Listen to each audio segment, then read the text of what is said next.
Bad Blood. Hell in a Cell. Hell in a Cell. If you come at the king, you best not miss. Acknowledge us.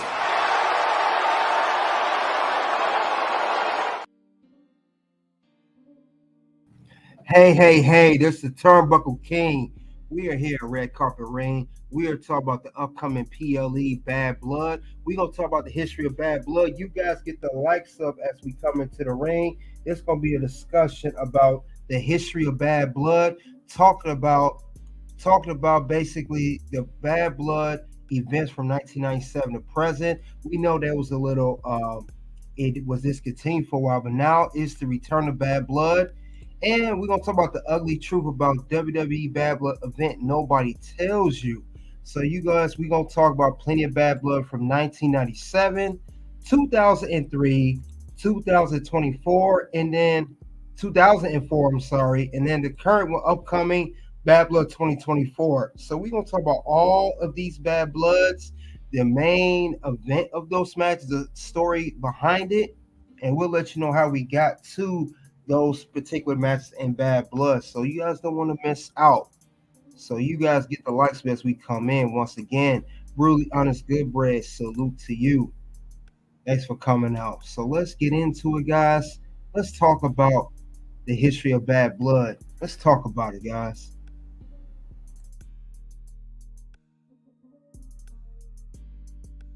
For TV. My wrestling friends, we're gonna have ourselves a good old show tonight. And I got my guy, Red Carpet Ring, with me. We are formerly known as the IWC World's Tag Team Champions. What's going on, Red Carpet? I'm good, Figure 4. I'm good, man. We are 1 week away from Bad Blood. Also, the 25th anniversary of the original Bad Blood started in 1997. It's just crazy how we didn't have Bad Blood for so many years, and now it has finally returned as a PLE for WWE. So I'm glad it's back. I'm really glad it's back, and I'm here to talk about it. I'm glad to discuss more about the history of Bad Blood. And salute to the chat, by the way. Red Carpet Ring. We in the house. You know where we at. You guys get the likes as you come in. We about to do our stuff. As KD said,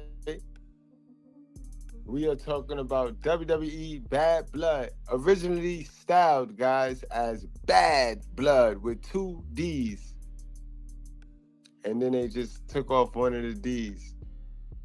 All right, guys, understand. This event, like KDA said, was originally held October 1997 when the promotion was still the World Wrestling Federation, WWF. So they started this one back when it was WWF before WWE came into light.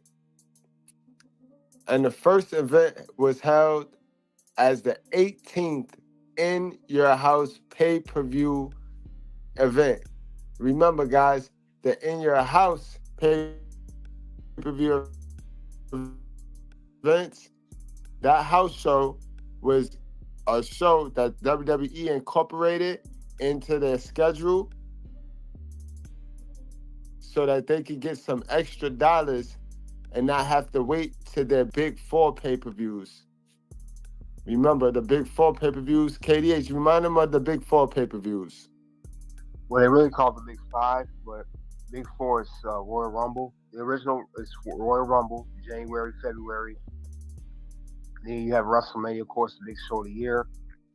Then you have the biggest event of the summer, SummerSlam. And then you have the Survivor Series in November.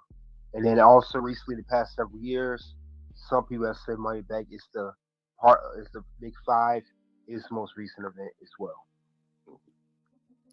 Absolutely, guys. And some history on Bad Blood. Some history on In Your House. That original show, WWE, they themed it after selling a house, guys. That whole show was themed around WWE giving away a house, and that's where we get our historical in your house set. You know what I mean? That set that you see, and I love it. I love the in your house. I loved all the in your house pay per views. You know what I mean? Some of them was, uh, but for the price, because remember these shows was not the same. The regular pay per views, the big four, those was $50, $55. These shows was like 15, 25.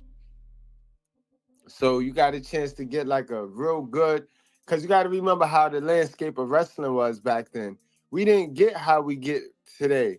A Monday Night Raw today will be considered a in your house event with the star power that's used on a Monday night, on any given Monday or Friday for that matter, or SmackDown. Back in the days, it wasn't like that. Our weekly shows, like our SmackDowns and Raw, back in the golden era, consisted of a star, whether he was face or heel, coming out there beating up on an enhancement talent, showing all his moves on an enhancement talent, getting his finisher off, mocking the crowd, then leaving. And we had a card full of those type matches, those style matches. So we rarely got a guy that was good versus a guy that was as equally as good. We didn't have that on our regular cards.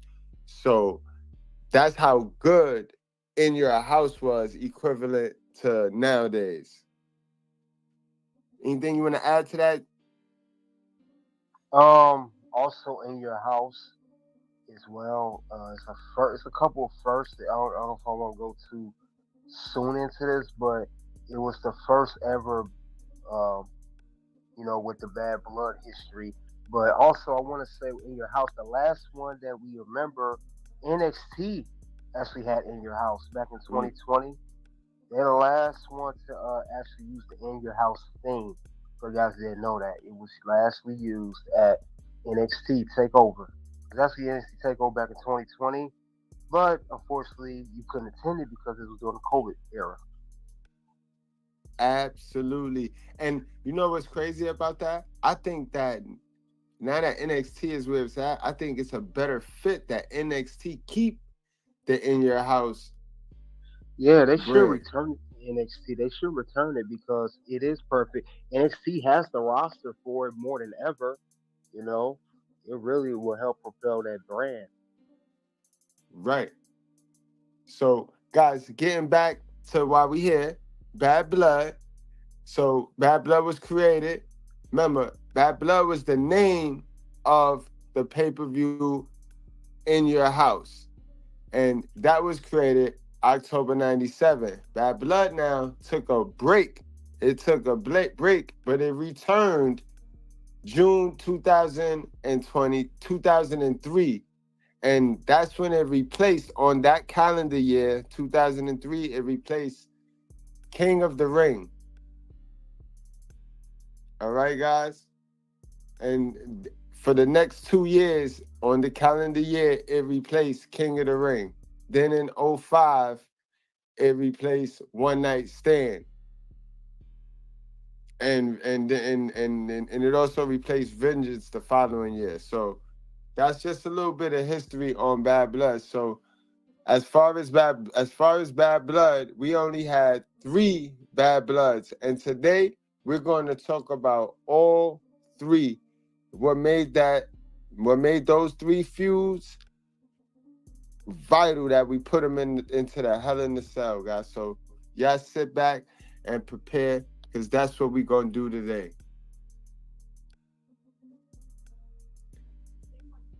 Anything you want to add, TBK?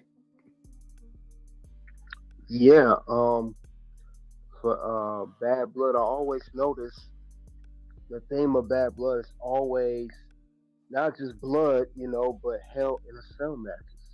That's like the theme of that whole pay per view or PLE now. Absolutely, absolutely.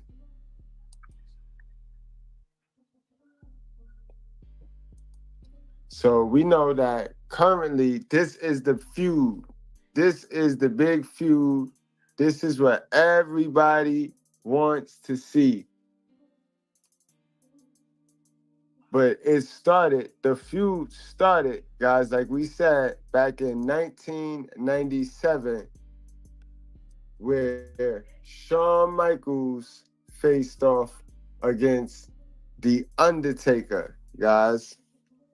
Understand that. And this feud culminated from so earlier that year, they at the, what was that, SummerSlam? Was that SummerSlam when they had the fight and Shawn Michaels was the guest referee or what was it? Bret Hart. Bret Hart. I know this was the feud with the Bret and the Shawn, and I know the next pay-per-view is, if I'm not mistaken, the Screwjob. Well, actually, it's not the next one. I believe they had like they had a ground zero in your house. Okay. That was in '97 too. That was in September. It was the only time they did ground zero, and I believe the match that did have, I think, the main match of that event, of that whole pay per view. Shawn Michaels and Undertaker had a no contest match. That was the main event of that. So that was exactly a month after SummerSlam. Good stuff. Good stuff. So, what led to them getting placed in the cell? Okay. Remember, it was a number one contendership match for the WWF Championship, but it had that same match I just mentioned. It ended in a double disqualification. So to settle it, it would be the first ever Hell in a Cell match at Bad Blood. Because if you remember, you said it earlier already. Survivor Series, the screw job, Shawn Michaels, Bret Hart. What championship was that for? The WWE Championship. That was the number one contendership. The match that HBK and Undertaker had at Bad Blood in '97. That was also for a number one contendership match, I believe. And that's how Shawn Michaels went on to Survivor Series to face Bret Hart. You're right. You're absolutely 100% right. And Shawn Michaels walked into this match as the European champion, and he walked out as number one contender. Yep. So it's pretty definitely a storybook. Now, one of the biggest things I take away from this match, one of the biggest things is this fall right here. And guys, keep in mind, this is before Mankind took it up another level. So this was the first time we seen somebody fall off the cage. 1997. You know what I mean? This was as close to being thrown off the cage as we thought we were going to see. I think it's what, 15 foot or 20 foot? Yeah, 20 feet there. Man, this right here was, man, listen, me and my little brother, we played the VHS tape until it popped. We played this over and over and over and over. And it was a hell of a match. They told a hell of a story, guys. Definitely did. And then remember them times too, that stuff was not really, proof. It wasn't really ground proof. The cell, all this stuff wasn't proof like it is today. So he was really risking it, You can think about Shawn Michaels, Mankind. All them guys risked their lives. I mean, that the cell wait compared to today. The cell is not like it is now. The ground, everything, because Owen Hart's, his passing away really made them to be cautious of how they, make sure everything was proofed before they had the match. Absolutely on point. Now another takeaway from this match right here, guys. You cannot mention Hell in a Cell, Shawn Michaels, Undertaker, 1997, without mentioning the introduction of Kane, guys. Kane. Now, what did you think about Kane? Like seeing Kane for the first time, watching this pay-per-view right here, this Bad Blood pay-per-view right here, and seeing Kane. It's Kane. It's Kane. I didn't know who that was. I was like, oh my god, who is that guy? He's big. He's a monster, literally a monster, and he just tombstone Undertaker like he was nothing. I didn't. That's the first time I saw Undertaker get really dominated like that. Manhandled. He Man, was I mean, really manhandled manhandled. with not with little to no effort too. It wasn't no struggle. It was like he did it quick. I'm like, normally guys, it take a while if you even get to him. And I mean, you think about the big guys he went against before Kane, Yokozuna, Kevin Nash with Diesel, and then Johnny Gonzalez and King Kong Bundy. Those guys didn't do none of the work compared to what Kane had did in his debut match. Absolutely 100. And guys, I want y'all to keep in mind too, we this is what we do here. Although we on WWE TV saw Kane meet The Undertaker for the first time in this pay-per-view, it was not the first time these guys saw each other, guys. In Smoky Mountain Wrestling, when Undertaker was doing his tour over there, after he got rid of New Jack, after he wrapped up New Jack for Chris Smothers, if I'm not mistaken, it was Undertaker and Chris Smothers against the New Jack against the Gangsters. He made a stop and he fought the Unabomber, formerly known as Kane. We know him as Kane, but he was the Unabomber under Corny, Jim Cornette's promotion, Smoky Mountain Wrestling, back in 1995, 2 years before he made his appearance as the Monster Kane, guys. Just a little side note. TBK, you want to add anything to this feud, the first feud, before we keep it moving and get to the next feud? Yeah. Undertaker original name was Kane the Undertaker. So that's how they came with the Kane the storyline brother. That was really Undertaker's original name. It wasn't the Undertaker, it was Kane the Undertaker. So they just took the Kane part out, of his original name and made a character within itself. Great creativity that they did with that. Very, very good creativity. And you got to give it to Vince. You got to give it to Vince. Now, let's move it right along because, like we said, the pay-per-view moniker Bad Blood, it took a break. It took a hiatus from 97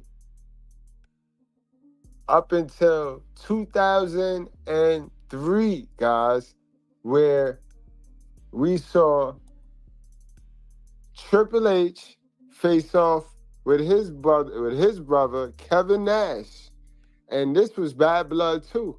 I want y'all to see the theme with the Bad Blood moniker and the Hell in the Cell, how it ties into some really vicious feuds. That's why it's only right that CM Punk and Drew McIntyre in their feud, because I know we about tired of that feud, in a Hell in the Cell. So now I'm going to definitely need Turnbuckle King, Red Carpet Ring, to break this one down for us, because this one was, and I finally saw the match, TBK. I saw the match, and I want to say, before you break it down, I want to say, in my opinion, this is one of the best matches Kevin Nash ever had in WWE. This is a match, it's and nobody talks about this match, but this was a very good match for this guy. Yeah, it was. And I like how Nick Foley was special guest referee too. So that really added some more to the match. Definitely added a twist, because this would be after Nick Foley took his falls from the Hell in a Cell cage. So who better than to be in there adding more value to the match than Mick Foley? But take us away. I'll get to that. Okay. We know that off camera, Triple H and Kevin Nash were part of the Clique. backstage politicking guys of himself, Triple H, Kevin Nash, Shawn Michaels, X Pac, Razor Ramon. We know the whole curtain call. Nash and Hall went to WCW. Then with the buyout in 2001, they came back. Now we know Hall and Nash were part of NWO. Hall was released a year later. Kevin Nash had a quad injury as a part of NWO by in a tag match while walking. The joke that they make to this day. So Kevin Nash returns after 9 months of an injury. This is during the middle of the Shawn Michaels Triple H feud, and since those are his real life friends, you know, he saw them fighting and he returned and he got in the middle of the ring, and him and Triple H just had a stare down. And Triple H walked out the ring with Ric Flair. Kevin Nash stood in the ring, looked at Shawn Michaels, trying to help him up. And then they had a promo on Raw. Triple H, I'm sorry, and Kevin Nash were talking. He says, "Good to see you, man. It's been a while." They hugged each other, everything, And Triple H told Kevin Nash straight up, "Hey, you know, just letting you know this feud is not over between me and Shawn Michaels. I can't stand Shawn Michaels. I'd rather slap Shawn. I think he said they'd rather shake his hand." Kevin Nash said, "Why does it have to be like that? Can't we all get along?" And then Shawn Michaels came out. It was yelling, screaming. Kevin Nash got in between. He said, "What's going on here? Why can't we all get along? Can't we just get along?" And Triple H said, "No, we can't get along, Kevin Nash. I don't like Shawn Michaels," and Shawn Michaels said, "I don't like him."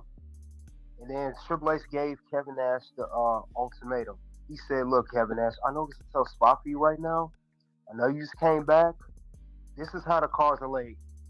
You either pick me to be on my side, Triple H, the game with Evolution. This is the Evolution Triple H.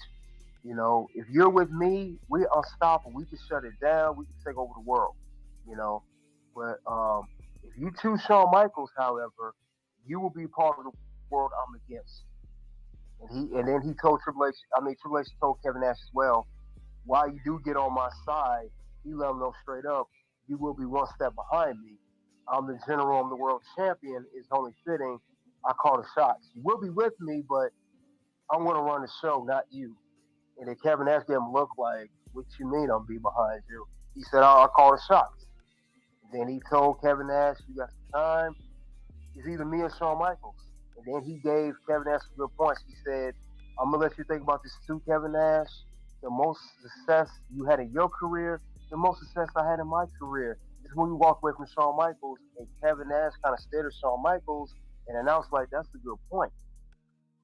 So, then I believe. Amazing storytelling, man. Hmm. Amazing storytelling comes behind these Hell in the Cell matches and feuds, yo. Because this is that story is equally as amazing with all the twists and the turns as this story that's over a bracelet. Literally, the story is over a bracelet.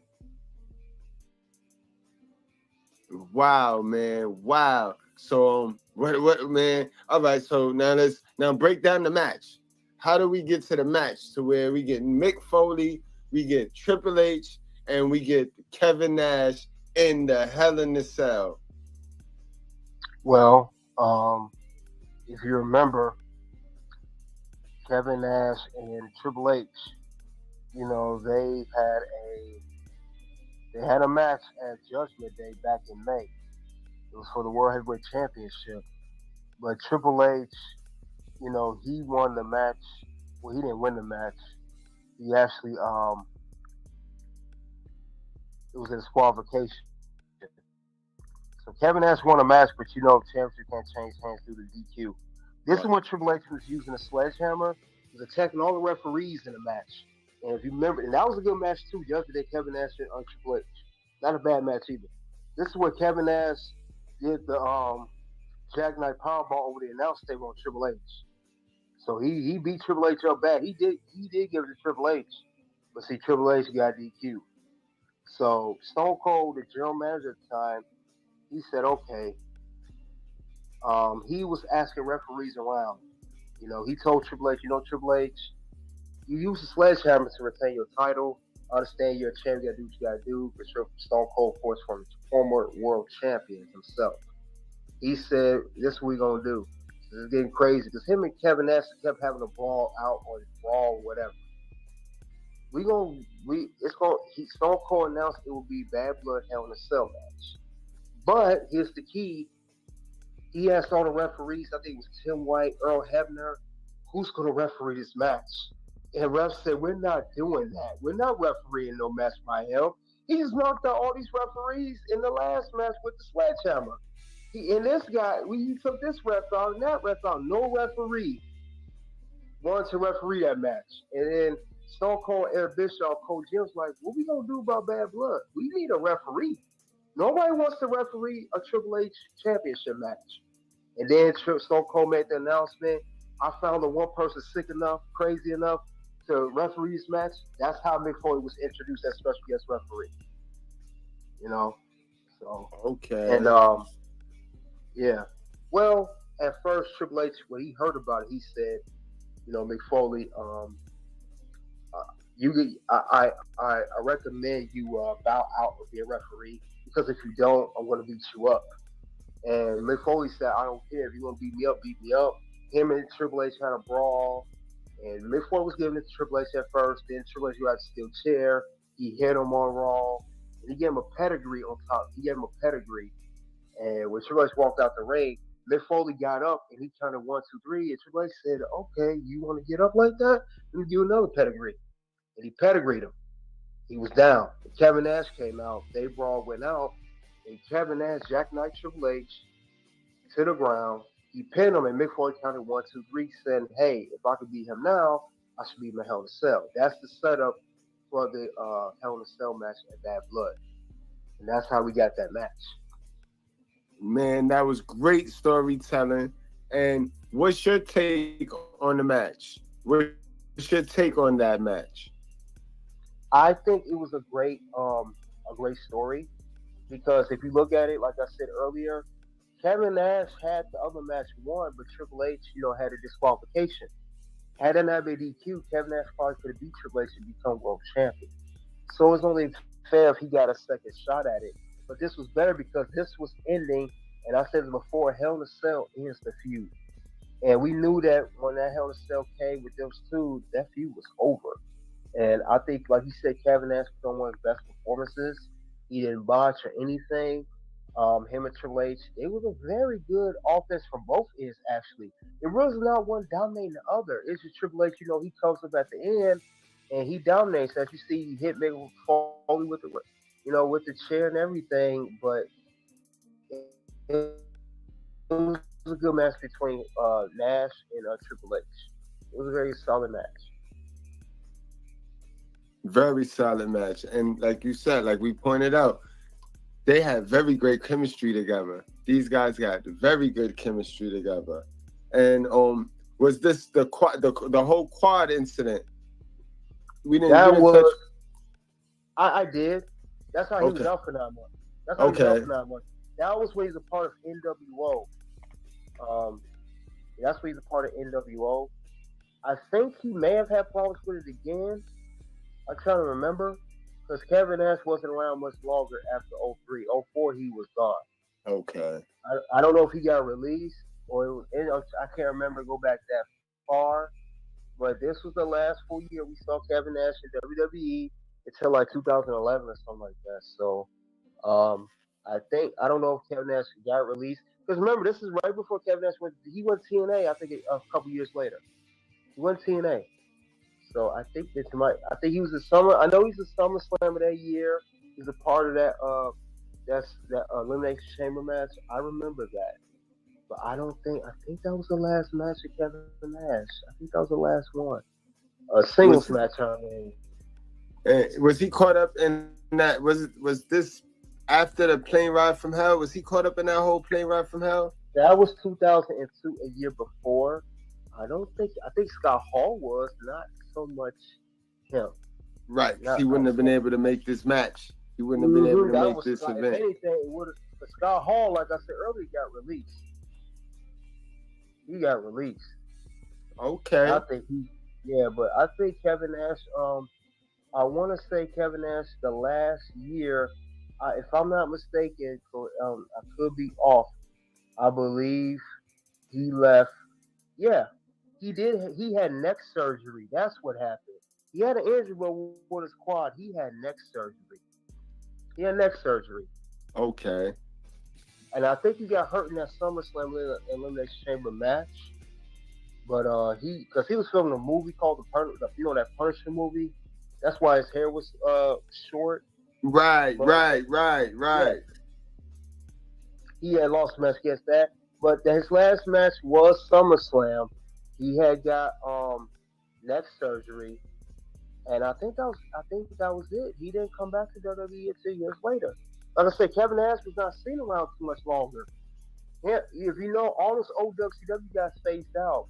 Hogan, of course, Hall, Nash, Goldberg. The only one that really stuck around for the longest was Booker T of old WCW guys. You know what? And Rey Mysterio, and Ray a little bit too. Rey Mysterio, and Booker T.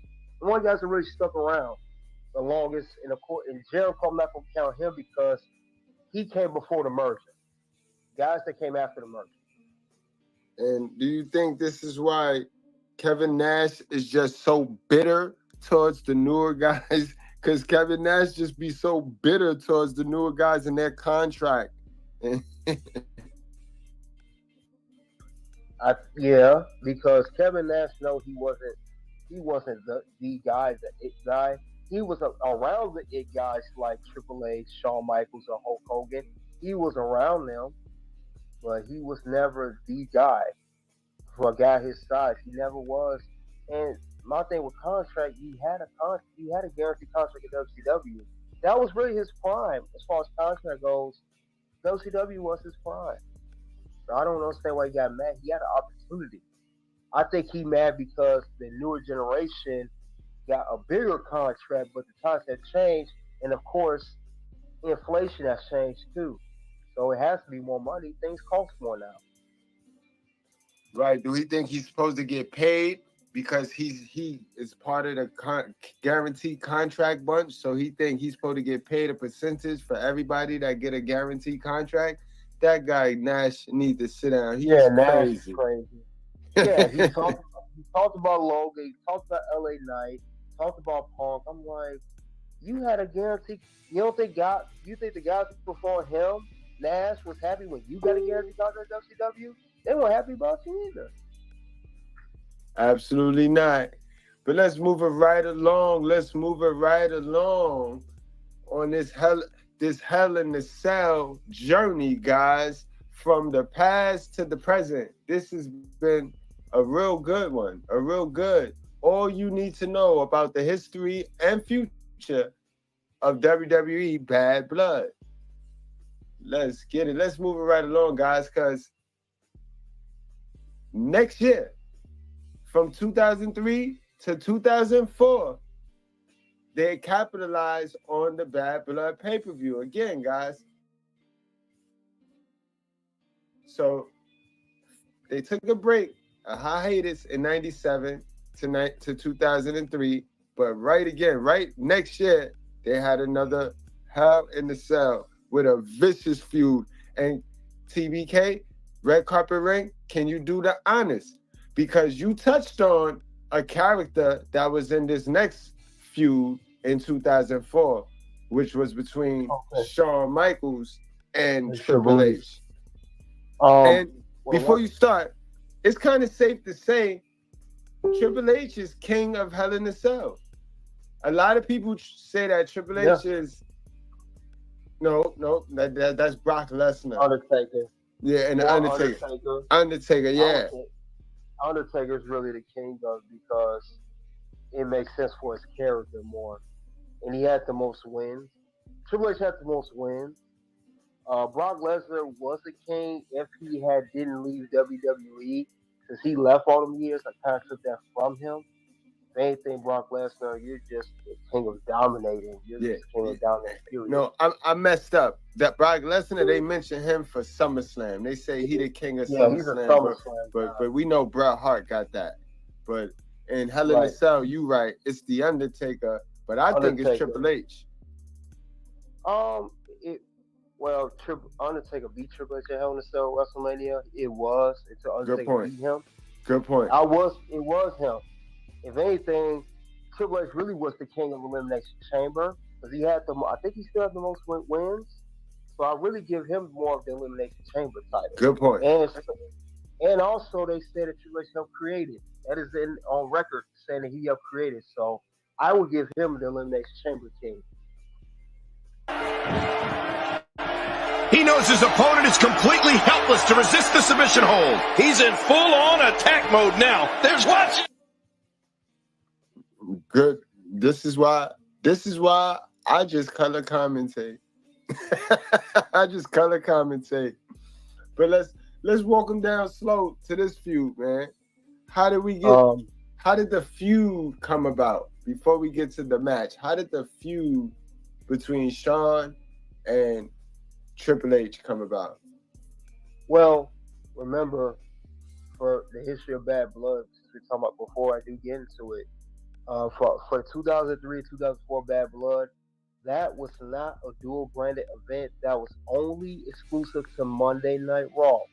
If you look at back of those Bad Bloods, there were no SmackDown superstars part of it. If you was in Bad Blood back in the day, or people that you liked, they were part of Raw. It was only a Raw branded event. That's back when they had separate events. You know, SmackDown had their own pay-per-view and Raw had their own. Bad Blood was exclusive to Raw only. Only exclusive to Raw. So I just want to notate that. Good point. Now let's get it. Okay. Well, if you remember, Backlash, Shawn Michaels and Triple H were both battling for the World Heavyweight Championship. They actually battled for the world title since Shawn Michaels won it back in 2002. As Survivor Series when Shawn Michaels won. We do know that he lost to Triple H at Armageddon. You know, Triple H had the belts. He lost to Chris Benoit. They both fought with him at WrestleMania Backlash. Long story short, we know that Chris Benoit at this time was still World Heavyweight Champion. Neither one could defeat Chris Benoit. So we know that. What happened was, right after Backlash, Shawn Michaels and Chris Benoit had a match on a Raw episode of Raw, and Benoit, defeated Shawn Michaels, but it was due to interference from Triple H. Triple H screwed Shawn Michaels in that match, and Shawn Michaels had the match won. So the following week, Triple H had a match against Shelton Benjamin, but it ended in a no contest after Shawn Michaels attacked Triple H. So Shawn Michaels' storyline suspended and all that, and I think that next week was a battle royal for the number one contender facing Chris Benoit at Bad Blood. Triple H about to win the battle royal. A suspended Shawn Michaels coming. He interfered and he eliminated Triple H. And Triple H was livid. He was hot and everything. And Eric Bischoff said, and this is when him and Shawn Michaels attacked each other backstage from behind. And Benoit said, "That's enough. I'm tired of this between you two. You guys need a mad match at Bad Blood, Hell in a Cell. We need to end this because you guys have been going at it for a while." So that's how we got here at this match. Another great piece of storytelling. So you telling me this match culminates all the way back to when Shawn comes back, and they had that. When Shawn won the world title, pretty much. It really kicked off. There's always been over that world title. Shawn Michaels, of course, before Benoit got involved, they had the last man standing in the Rumble here, and it was a draw. Neither one of them could stand up, and Triple H retained. And Shawn Michaels won another shot, and Chris Benoit won the Royal Rumble. And Shawn Michaels said, "I know you won the Royal Rumble, but I still want my shot." And they had a triple threat at Mania and Backlash, and that's how we got here. So they all took from there. Wow. Now look, Tony Khan, I ain't the smartest brother in the world, and I don't own a wrestling company, but the pieces and the footprints to success is out there. It's on Peacock. Go get you a WWE subscription and watch it. Watch it and stop letting your audience, because that's what it is. Your hardcore fan is a mark, and marks, they have short attention span, so they won't allow you to book nothing this creative and let it pan out. Seeds got to be planted like years prior to get a real good payout, to get us ultimately invested in a character and in a feud. You got to stop with the 5-star matches. But that was good stuff. Now let's get to the match. So set up the match, man, and then break down the match. Because this is another match I had to go back and watch. And I like this particular match. This match is but one I of the don't. best Hell in a Cell. One of the best Hell in a Cell matches, in my opinion. I was about to say that. And can I say something else about that other match? That match with Triple H and Nash was one of the few matches Hell in a Cell where they stayed in the match. They stayed in the cage. Also inside the cell. Yeah, Mm-hmm. that's true. Yeah. This match here, it was Shawn Michaels had some good offense, and he made Triple H bleed early, so I liked that. And then I liked how Shawn Michaels, you know, he tried to continue the offense, and Triple H started coming back, and then Triple H hit Shawn Michaels still steps, and Shawn Michaels was bleeding. And I know with these two, they just kept going at it. I like how Shawn Michaels jumped off the I think he jumped off the ladder onto the that move right there onto the to the table. I like that elbow drop there. And Shawn and Triple H performed a pedigree, and it took 3 pedigrees to take Shawn Michaels down, but 3 pedigrees. So he really worked. Shawn Michaels really made Triple H earn that win. Yeah, it wasn't easy. I believe that was I think that was a long match too. I think it was like 40 some minutes, bro. I think 47 minutes. One of the longest Hell in a Cell matches. That match was almost an hour.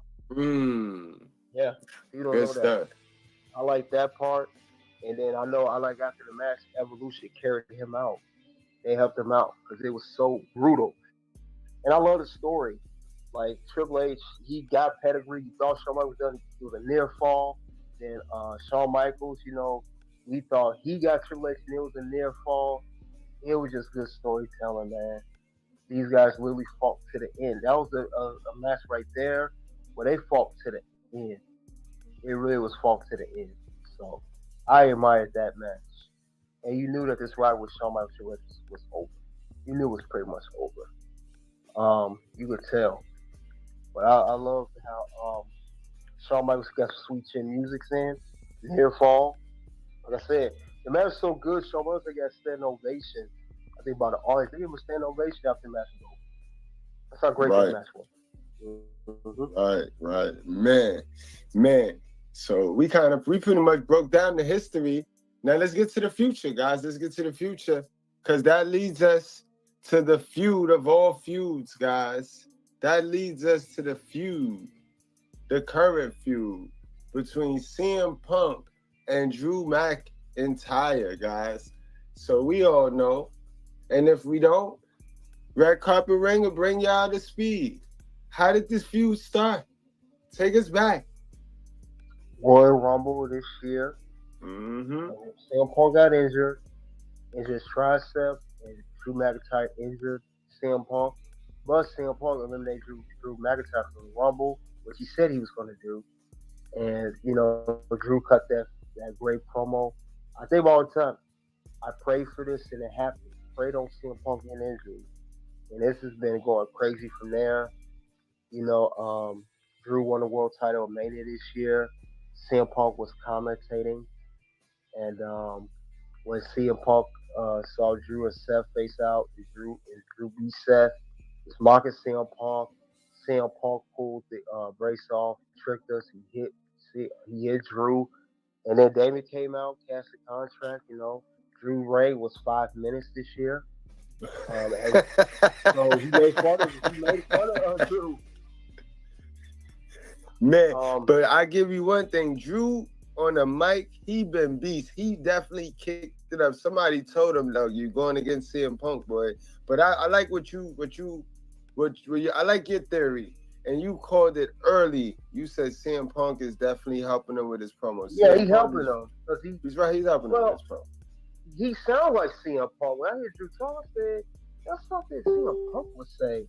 And I said, CM Punk must be helping with your promos. He's probably helping you. So That's how I saw it. But yeah, he and then I liked the whole Clash at the Castle where Drew got a was fighting for the world title against Damien. When the ref was knocked out, CM Punk was the ref. You know, he counted and he screwed Drew again. And it was just crazy. Then they had the SummerSlam match, Seth Rollins, special guest referee. Man, Punk lost, Drew won. you was at the attack. You was at the show in Chicago when CM Punk was attacked. I like that. That was my favorite part. Yeah, oh, you talking about the SmackDown when CM Punk returned? Yeah, CM Punk returned to Chicago for SmackDown. I said, Drew McIntyre is going to show up. He's going to attack Punk, and that's exactly what he did. And I think he's going to do the same thing in NXT, which is also against in Chicago for the when he CM Punk's special guest referee. But yeah, it's just been a great story with these two all year. It's been the hottest feud all year. It's just all good things come to an end, and it's all over that bracelet. And I like what CM Punk said too. It was like CM Punk, what's going on. He said, "This man prayed for me to get injured." And he said, "As long as I'm breathing, Drew would never be world champion again."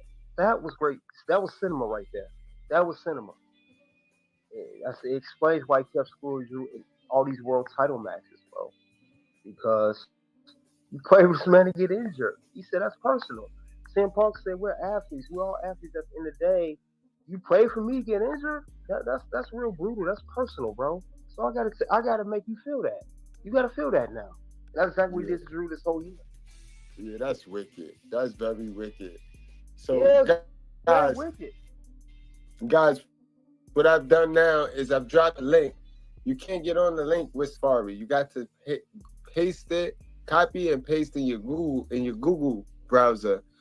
What we're gonna do is we're gonna go over the current Bad Blood match card, and we just gonna give our take.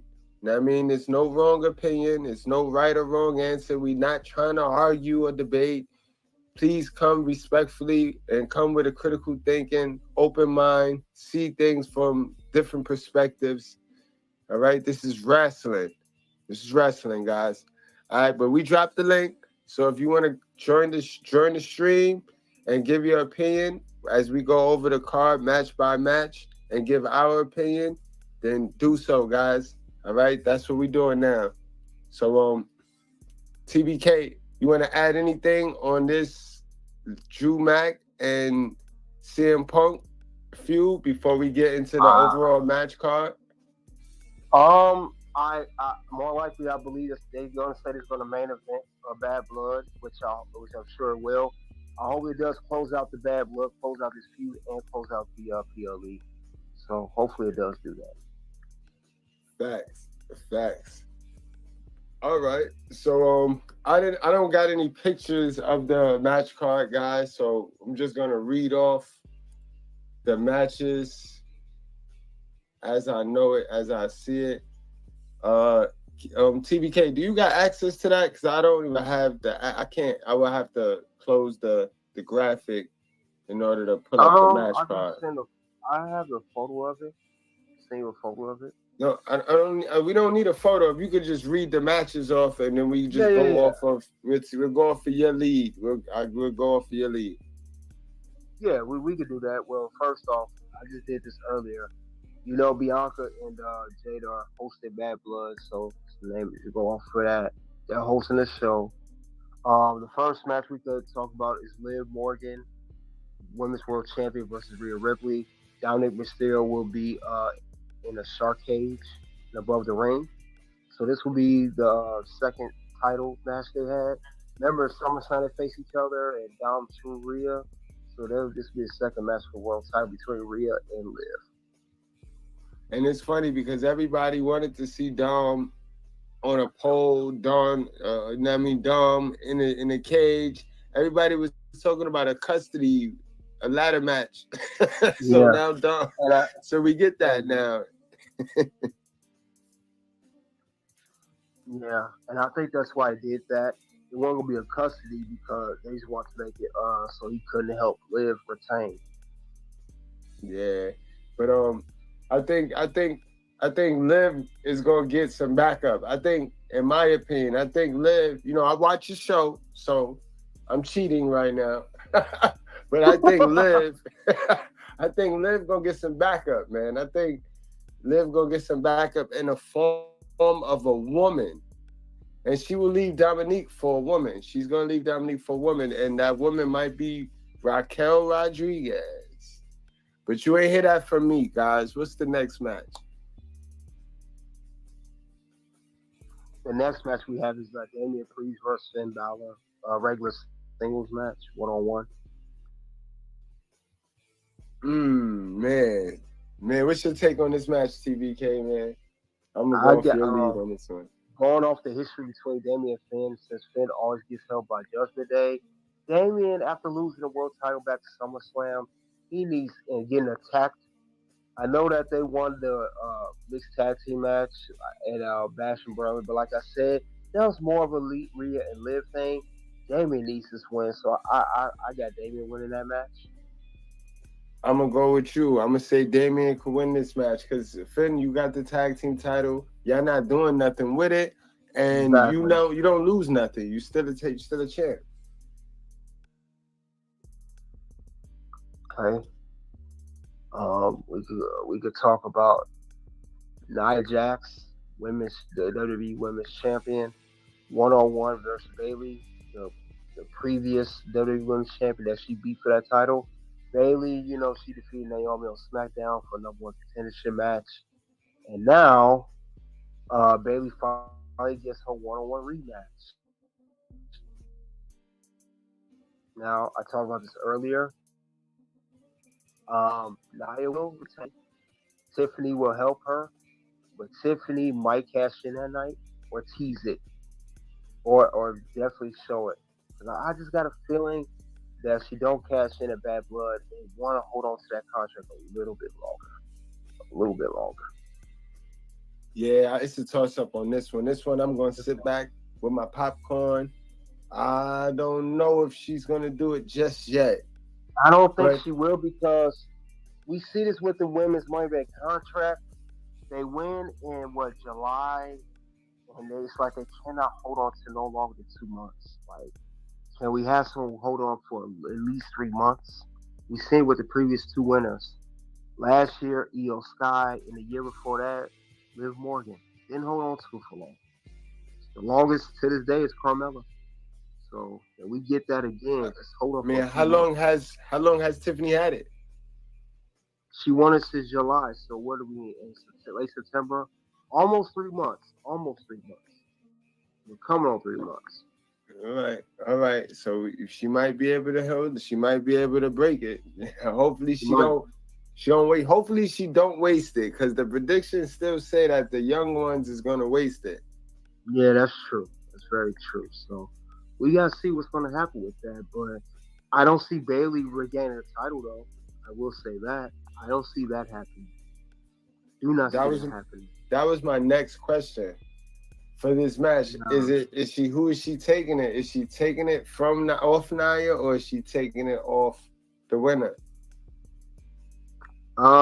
If anything, she will be in chase for the women's championship. She'll be a chase for it, but I just don't see her. Winning it. Remember, Bayley just had the title. She just had it. No, right. But I mean, she could win it, but still lose it if. That's a possibility. But my issue with that, we just did that last year. Last year's SummerSlam, it was a triple threat. If you remember, Bianca, Charlotte, and Asuka, who was champion. Now, during that triple threat, Bianca defeated Asuka, and she won the women's championship. What happened? Io Sky cashed right after that. We just saw that episode last year. I don't want to see that 2 years in a row. And Bianca holds the record for shortest reign and longest reign of that same championship. So I don't want to see that again. I wouldn't. Yeah, so that's my pushback on that. Do we do that? Do we go that way again? Or no? Nah. Nah. I don't want to see that again. So it's a great. We just saw that like I said, if you remember, Bianca won that championship right before Io Sky cashed it in. Asuka did not retain that title at SummerSlam last year. She lost it. Right. Right. So that's why I said, Bailey, and Bailey, you just won it, just had it at WrestleMania, and you won the Royal Rumble this year. Nah, you won a lot this year. I don't want to see that again. At least that's how I would do it. No doubt. What's next? Well, we have Cody Rhodes and Roman Reigns teaming up for the first time. Tag team match versus Bloodline, which is Solo and Jacob Fatu tag team match. Roman and Cody had that great cinema segment last week on SmackDown. They promised to watch each other's back, but Roman let Cody know, I'm coming. I'm still going to, spin a block for that WWE Championship. It's not over with. I'll just help you this time. I think this is going to be a good matchup. I got Cody and Roman winning. However, one of those two are going to attack each other after the match. Kind of shades of Survivor Series 2011. Rock and Cena, Never Before, Never Again, with Rock bottom Cena after winning the match against Awesome Truth. I kind of see the same scenario with these two. I don't think they're going to walk away clean. Either Cody gets a spear by Roman, or Cody gives a crossroads to Roman. Man, this one got bad guys written all over it. This is the bad guys type of match, right? This got the bad guys. They got more chemistry than Roman and traditionally the super good guy team traditionally loses. You know what I mean? They traditionally lose. Yeah, I mean when Hogan and Warrior teamed up against Earthquake and what's that, Tugboat, they lost. Look at Macho, and when Macho and Hogan teamed up, they lost. You know what I mean? They won at the SummerSlam against Zeus and Andre the Giant and $1 Million Man because of Elizabeth, but traditionally they lose. They lost that one at Saturday Night Main Event, where Elizabeth got carried out of there by Hulk Hogan, and then Hulk Hogan got jumped in the background, because that's how it normally goes. You know what I mean? I think you keep Roman and Cody away from each other, bro. You keep them away from each other until we get Cody against Randy Orton and The Rock versus Roman. Once they settle those side beefs right there, then they can focus on dominating the show. Who's the best? Who's the biggest face for the show? I mean, that's in my opinion, y'all. That's a good theory. That's a good theory. The only reason I had Roman and Cody winning because Bloodline's been winning everything. I mean, they are tag team champions. Bro, when they were losing, right? Mm-hmm. What were we? They look weak. So we've been. Not if they lose every match. Not if they lose every match in that week. They used to. They were like, because remember Solo, because the Bloodline was represented by Solo, not so much them as a team. They just really accommodated as a team, but Solo was losing, like, and then it trickled down to these guys look weak. Them other two dudes, other than Jacob and Solo, if they lose, then it's a wrap. Because we already looking at them other two dudes like, well, who is them? So they need to keep winning and keep looking strong because you don't really. Roman and Cody do not need a tag team win because they're individual stars. You know what I mean? So they don't need a tag team win over a legitimate tag team. Isn't they the tag team champions? The Bloodline is the tag team champions, yes. Facts. So yeah, like, nah, you can't do that. You gotta let the tag team. To me, you gotta let the tag team champions rock out. But see, they don't hold the belt. Right. The other guys, taller, lower. And But no, they do the Freebird. Don't they get the Freebird rule? Now I don't know what Solo part of it. Maybe Jacob, because Jacob told didn't Solo tell Jacob, "I want you to be my enforcer. Don't worry about the tag team belt," and handed the belt over. That I'm is true. confused on that part. That is true. That is true. Tis true. Tis true. I ain't forget that part. I almost did, but nope. Good catch. Good catch. You did. You're right. Yeah, so that's why I'm confused, and it makes sense because he's in this match. He needs to be a forcer, and I said that Jacob's going to be the star of this match. Jacob's going to be the star of this whole match. It ain't going to be Cody or Roman. It's going to be Jacob. Jacob going to Yeah. dominate. It's gonna be a And lot of. It's gonna be a lot of missed hits, like almost clothesline. Cody almost clothesline Roman. Roman almost clothesline. Almost super punch. It's gonna be a lot of that and miscalculations. That's what's gonna happen. It sucks for Cody Cody will because take the pin. Cody gonna take the pin. Tag matches. He lost tag at WrestleMania 91 with Seth. He always lose tag matches at PLEs. Exactly. Don't be surprised if Roman joins the bloodline back. Roman joins this variation of the bloodline. He actually turned on Cody, and Cody be left in that ring with all of them. Roman, Solo, and Jacob. Whoa. Wait a minute. So after them attacking Roman, put him through a table not too long ago, he got beat up by the whole new bloodline.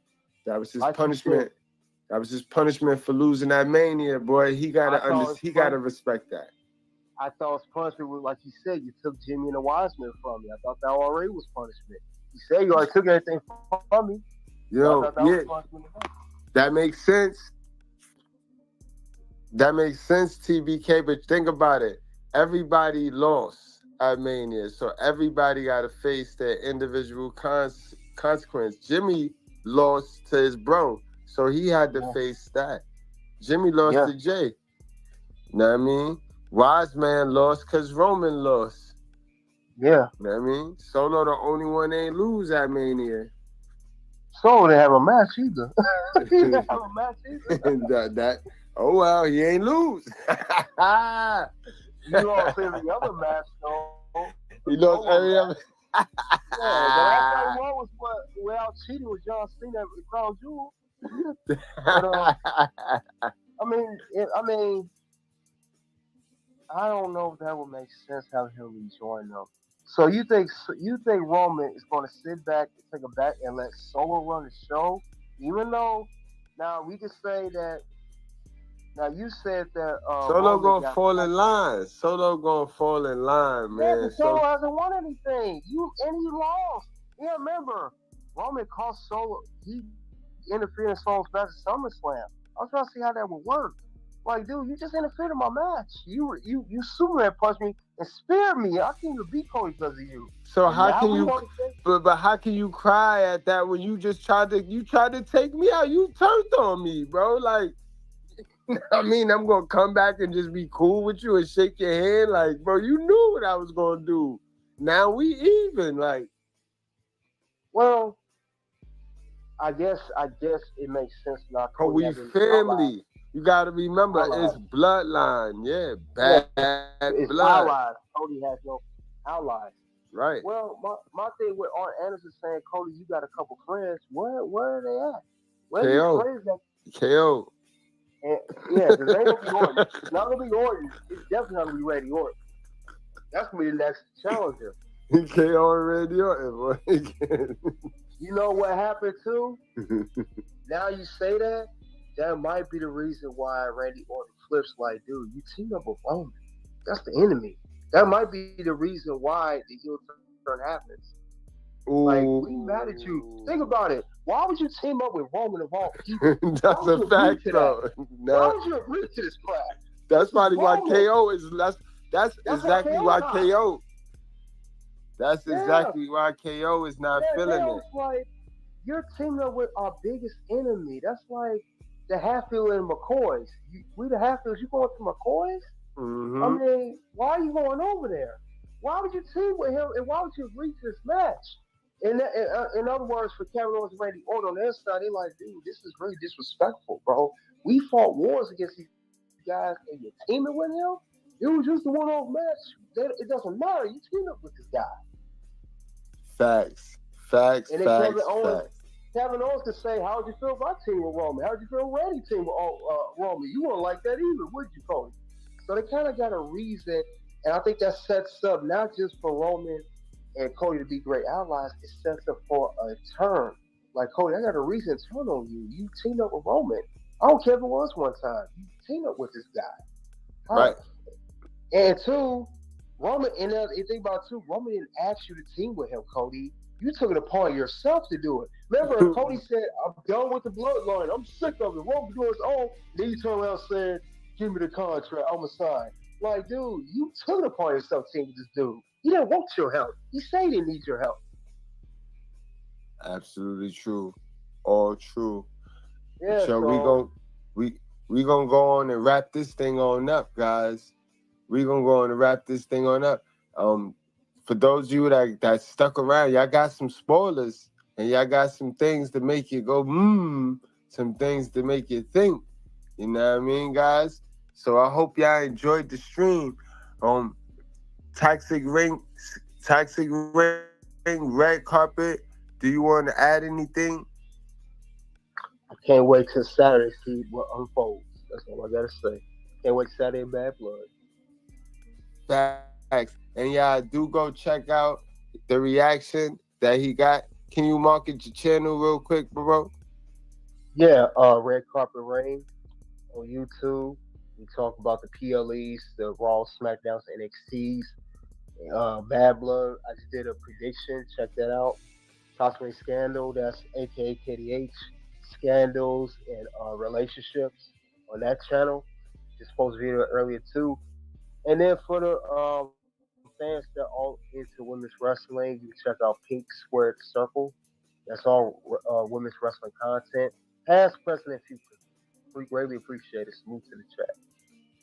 Facts, guys. Y'all enjoy the rest of y'all night, and I'll see y'all next time, guys. All right now.